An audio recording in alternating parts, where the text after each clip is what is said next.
Hello, ladies and gentlemen. So, migrants protest after hundreds escaped a Mexican detention center. And so, I'm going to read, there's a couple of articles about this. So, there's a lot going on. So, I guess I'll start with this one because this is like a really big issue right now. It is looked at as at least 1,300 migrants escaped from Mexico's detention center. So, Tuxtla Gutierrez, Mexico, Central American migrants at a detention center in southern Mexico protest against the captivity on Friday, a day after an escape involving 1,300 mostly Cuban inmates. Okay, so dozens of migrants shouted on Friday morning, we want to go, we want to go.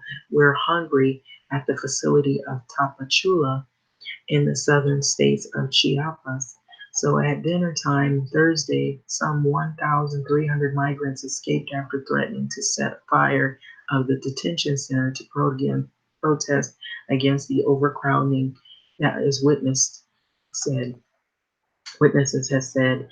So there was a large-scale unauthorized exit of people housed at the migratory station at National Institute of Migration, which is abbreviated here.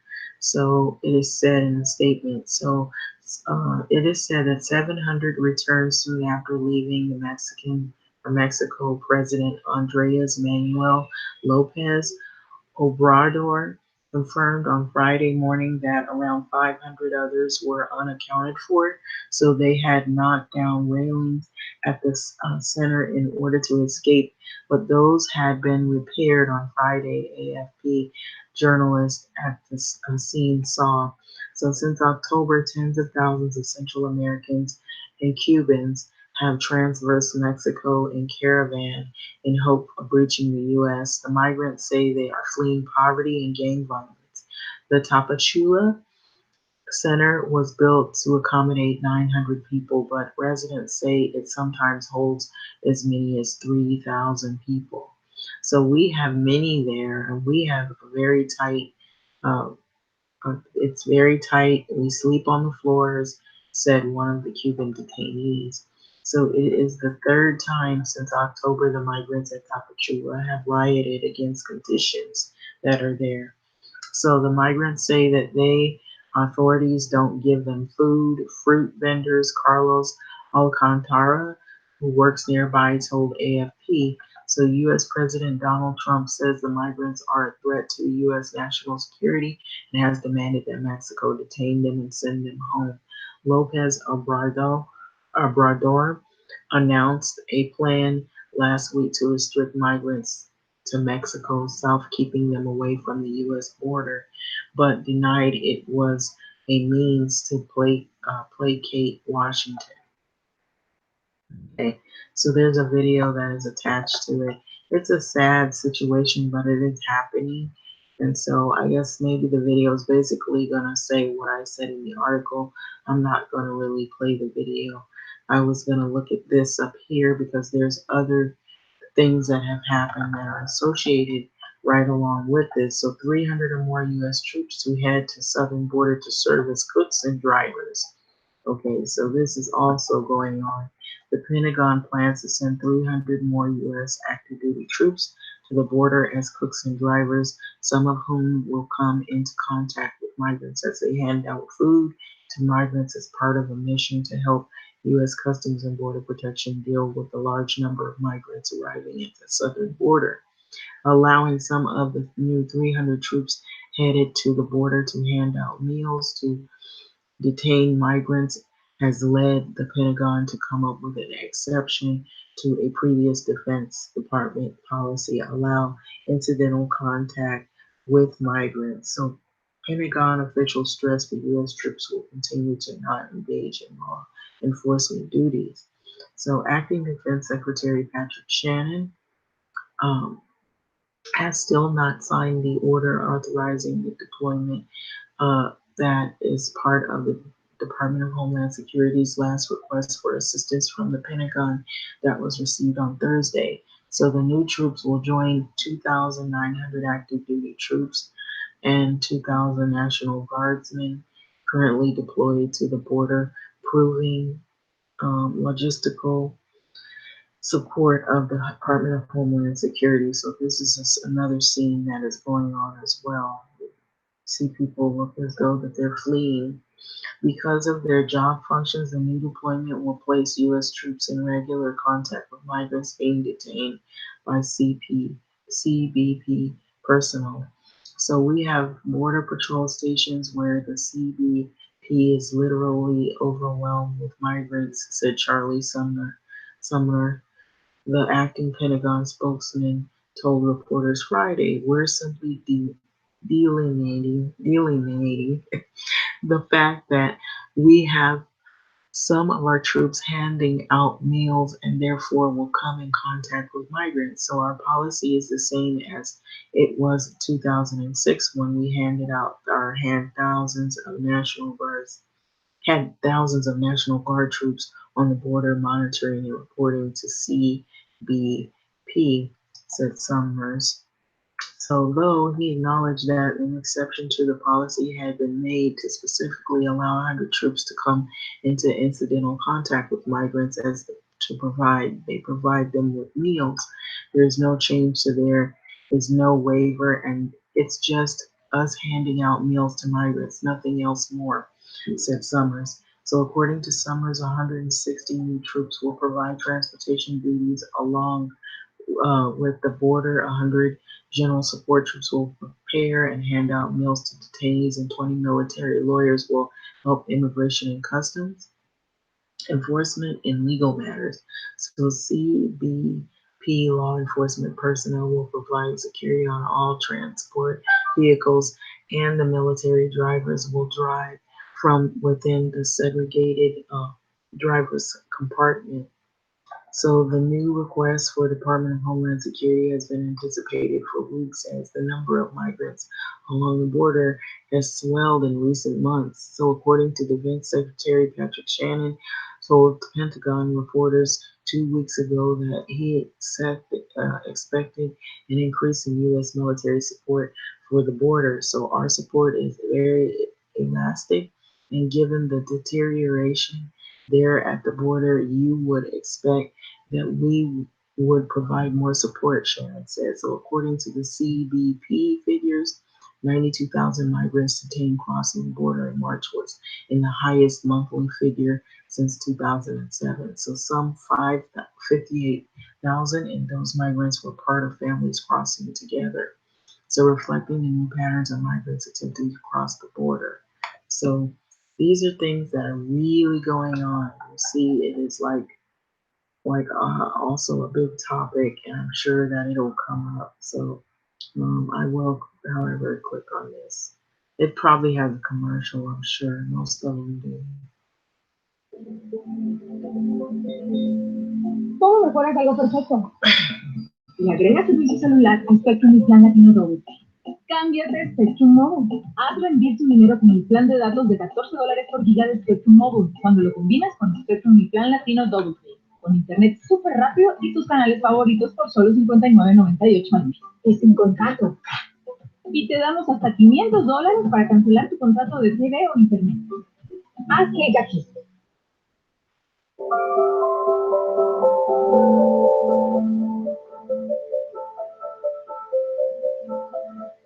Hola, papi. Hola, hijo, ¿cómo estás? Bien, ¿y usted? Aquí, mi amor, extrañándolo siempre. For 9 months, their phone has been the only bridge between this family and their son. Extrañándolo bastante. ¿Y cuándo se van a venir? When 6-year-old Ariel and his father Jesus crossed the U.S. border last spring, they were detained by U.S. immigration authorities. Then, he says, forcibly separated. Yo no lo doy. No, I'm not giving him away.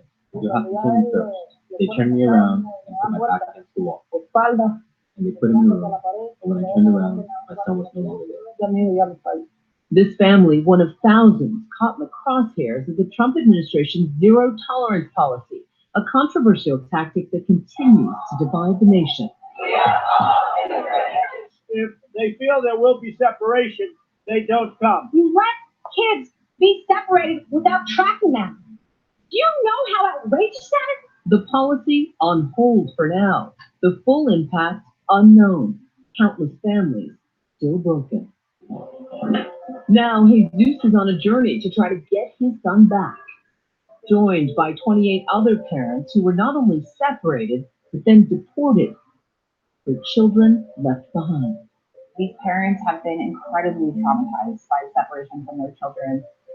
They are risking their freedom again, hoping to make their families whole and gain refuge in the U.S. with the help of immigration attorneys like Erica Pinheiro. I don't know that I would have the courage to do it. The U.S. asylum system is designed to deter asylum seekers. It's designed to break the will of people who want to seek safety in the United States. Bueno, yo el 16 de mayo del On May 16, 2018, I made the decision to travel to the United States with my son. The father and son left Honduras, they say, after threats were made on their lives, a danger made more real when the same gang members killed Jesus' brother-in-law. But by the time they reached the border, the United States had announced a new crackdown on migrants, some saying at the time it was designed to be a deterrent. If you are smuggling a child, then we will prosecute you. And that child may be separated from you as required by law. Jesus, who asked us only to use his first name for his safety, says nothing else mattered once Ariel was taken. Y cuando yo ya estaba en la detención, When I was in detention, I shook the bars and said, "Tell me please, what is going on with my son? Where do you have him? I know my son is not okay because he misses me." The distraught father says he was then given a document in English to sign that he thought was his first step towards asylum, but instead he says it was his deportation order. When he told me that I'd be returned to my home country, but that my son would stay here, at that moment I cried and cried and cried. yo lloraba, lloraba, lloraba. Though he felt tricked, Jesus says he was willing to leave the country, but not without his child. Y le decía que por favor no me hicieran eso. I told him it was fine, they didn't want to give me asylum, but they give me back my son since I was here. And they said, "Well, sir, no one steals children. Your son is doing well, and we'll give him back to you at the airport." But when he arrived at the airport, no sign of his little boy. They kept lying to him and telling him that he would be reunified in a few days, or his son was going to be on the plane when they went back to Honduras. He's not the only father that they had to physically, forcibly put on the plane to be deported without his child. Immigrants are welcome here. Meanwhile, the public reaction growing increasingly alarmed about the human cost of zero tolerance. What purpose have you been given for separating parents from their children? So my decision has been that anyone who breaks the law will be prosecuted. Then this recording, obtained by ProPublica from inside a detention facility, outraged the swift. Child internment camp. That's what I said. We're signing an executive order. It's about keeping families together. Just 2 days later, the controversial policy coming to an end. But the government had not tracked which parents and children belonged together, leaving the task of reuniting the families largely to NGOs, like Al Otro Lado, Spanish for on the other side. When we do the government's job by finding the parents, bringing them back, identifying where the children are, and putting everything in place for them to be reunified, they still put all these roadblocks in our way.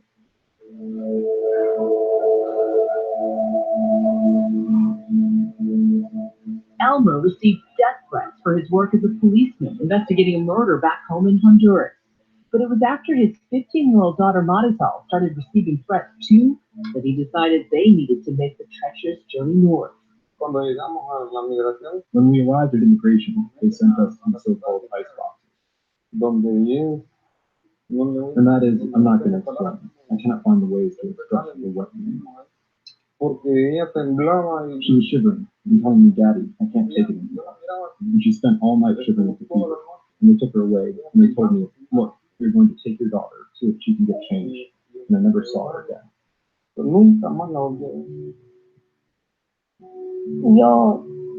I, with my tears, waited to see when he would come. And that's how the days passed. He didn't show up. Marisol, who asked us not to show her face, was held in a detention center for migrant youth in Florida for 6 months. They assign your number, I mean, they don't call you by your name there. They almost never call you by your name. They call you by your number. ¿Por qué cree usted que le dicen perrera? Because why do you think they call it the kennel? I mean, because they're cages, like a kennel, huge cages. And young girls who were 5 years old, 6 years old, 9 years old, and they cried, and the policeman who watched us said to them, "Shut up, you crying girls. I have a headache. I don't want to hear you." Eventually, relatives in Wisconsin were able to take her in. There are days of joy and days of affliction and sadness, but everything happens. I said to her, someday we'll be together, I said. What I've seen in a lot of these cases, the kids hold a lot of resentment toward their parents because even if they understand intellectually that their parents did not abandon them, emotionally they can't process that. 6-year-old Ariel was held in detention before spending 6 months in a shelter until relatives were finally able to take him. What was he like when you first got here? He was sad. He didn't really remember stuff. Still raw and still so young, Ariel's American cousin Elvis helps tell the story. As he spent more time here, he's being more active and he's thinking a lot better. But I'm very happy that he's communicating better since he knows that his parents are coming very soon, hopefully. Nearly a year after their unwilling farewells, Jesus, Elmer, and dozens of other parents are once again steps from the U.S. border. No, pues me siento mejor, ya alegre y con ánimo que vamos para adelante. Pues pienso que vamos a entrar a la My biggest worry is that some of the families that were traveling together will be separated. It's really ICE's decision. Erica and a small army of volunteers ready the families for the crossing, armed with petitions to get their children back. What's the best case scenario for you? That they let them through. They let them out the other side. We're just gonna walk over and I'm going to go up to the front and tell them either we're there and then take from there. Together, the families approached the Calexico port of entry, their fate uncertain. I tried to stay kind of positive for the parents, but I had to tell them the truth. You know, they told me I'm scared, and I'm like, I'm scared too. This is stressful, you know, and I don't know what's going to happen. And I kept telling the parents, you have to prepare for the worst. Estamos en conversación con los oficiales, okay? Immediately, they run into the first roadblock. So they're saying that they don't have capacity to process these 52. We know that they have the ability to process these families and release them immediately from the port of entry. They don't want to. 10 hours of negotiations later,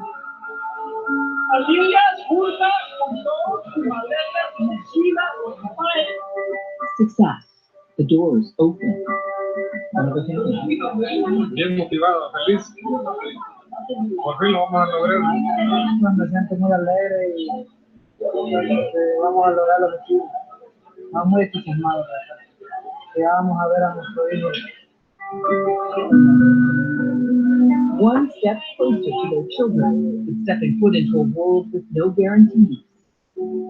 It's random, you know, there'll be two families with the same facts. One could get rolled out, another could get separated. It's really the luck of the draw. When we come back, a rare look inside an immigration detention center, and a boy still waiting for his father. Will these families be reunited?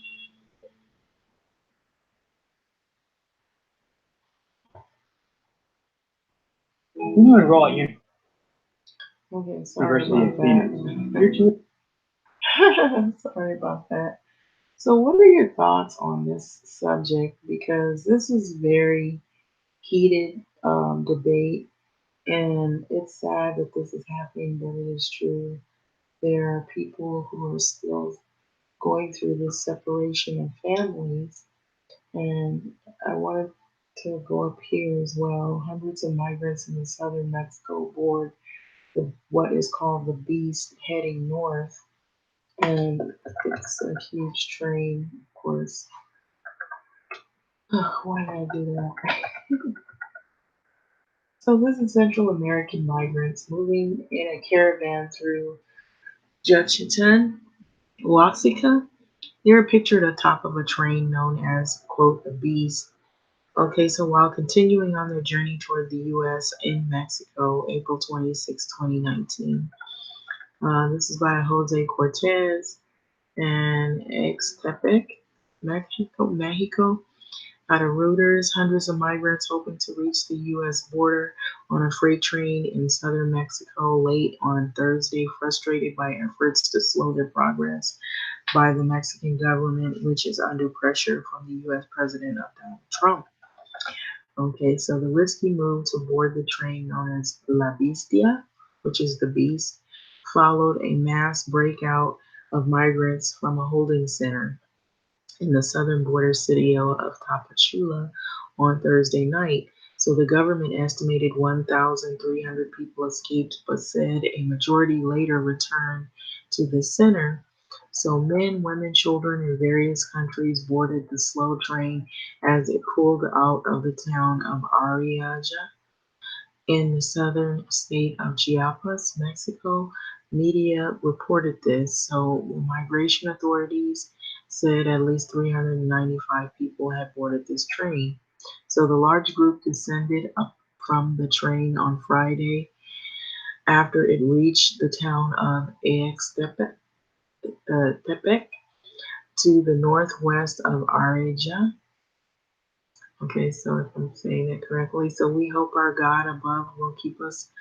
We had to keep moving forward, said Michael Hernandez, a Honduran, after disembarking the train, the beast. They won't let us walk, so we climbed on the train, so it's our only option. Eric Morazan, 28, a Honduran migrant in Zapata, a few towns north of Ex Extepe or Etepe, um, Stepek, I keep trying to say it, said that he knew several people on the train, adding that he had wanted to jump aboard himself. But I know it's very dangerous, but this is the life of a migrant, he told Reuters by telephone. So Trump has threatened to close the U.S. Mexican border if administration President Andres Manuel Lopez Obrador does not put a stop to illegal immigrants reaching the U.S. frontier.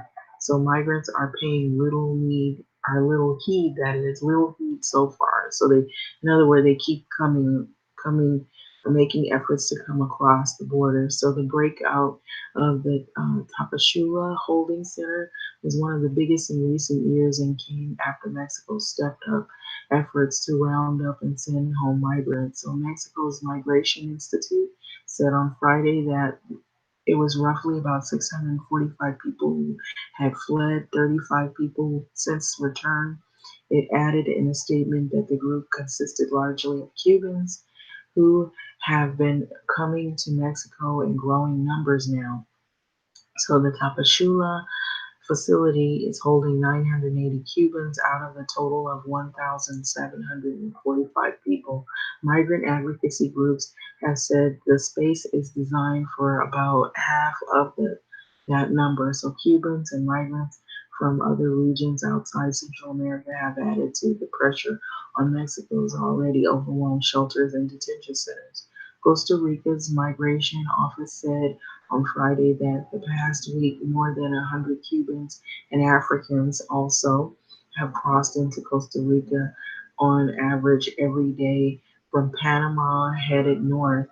So video footage of the escape of Ciclo XX, facility, XX1 facility, it's Roman numerals, of course, posted on social media showed people sprinting to the gates and holding in the holding center, the biggest of its kind in Mexico. Okay, so it's Siglo XX.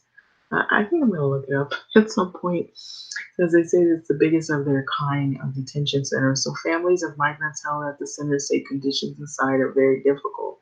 Detainees, they say, sleep on the hard floor, eat very poorly, and they have a lack of medical attention. So Mexico's National Migration Institute did not reply to requests of comments on the condition of the facility. So the reporting by Jose Cortez Extepe and Dolphin Shrink In Mexico City, additional reporting of Alvaro Murillo in San Jose, editing Steve Orlovsky, Bill Burkrodt, and Sandra Mahler. So there's a lot of reaction behind all of this. There's a lot going on right now. These are issues that are happening in real time. So there's this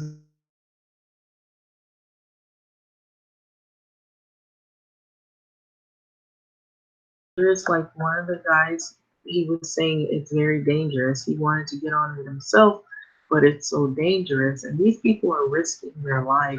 He says it here. He says, I know it's very dangerous, but this is a life of a migrant, he told reporters. So this was somebody, Eric Rosin, 23, a Honduran migrant to protect Zapata, a few tons north, Extepec, said he knew several people on the train, adding that he wanted to jump on board himself, but he said, I know it's very dangerous. So this is dangerous. I don't think these people are doing this because this is a pleasure trip. It's fun. It's something that they desire to do. There's so many people running from all of these countries. Something really big is happening, you guys. Can't you see that? Can't you see something horrible is happening? And the governments in these other places are not doing enough to help these people. And this government, look what they've been doing to people lately over here. It is craziness going on. It is happening everywhere. It is not just in one specific place. So there's so much happening right now. We don't know which direction that other people are going to be coming from. But I believe it's not just Mexican people, or people that are from the Latin countries, that are from Guatemala, Honduras. There are people that are African people that are fleeing certain situations as well. And it mentions that people from Cuba, and what did I say is in Cuba? There's a lot of black people in Cuba. So apparently there's a lot of poverty. There's a lot of resources that these people are not getting. Even in these detentions, these holding centers, these people are starving to death. Many of them might end up dying. Children might end up dying. So I'm just saying to you that there's a lot going on. What I'm thinking is when is it going to reach the U.S. to the point to where things are going to start happening here? It's like a depopulation thing. you know, the survival of the fittest. The rich keep getting richer, the poor keep getting poorer. People are displaced right here in America. You're being told that you are getting priced out of your apartment and you have to move further away, which means it could end up causing you to lose a job because you're not able to make it or commute back and forth. And so there are a lot of things that are happening and people are not really paying attention. But with that being said, I'm going to let this video go right here. What do you think about this? I think at some point, a lot of people are going to be affected in some kind of way. And it's not just going to be people that are coming from other countries. There are people here that are going to be affected by some of the things that are happening here in America that are affecting people who just can't simply afford the cost of living. Something really horrible is happening, and people are not really paying attention. This can happen to anyone. If you don't have the money, or if you are in need, or you need resources, you need your basic needs. People are without their basic needs. They're fleeing for their basic needs. When have we ever seen that much of that happen so prevalent like it is now? That tells you there is a crisis. There's a crisis, all right. There's a crisis of basic needs for people. Like, comment, subscribe, and thanks for listening.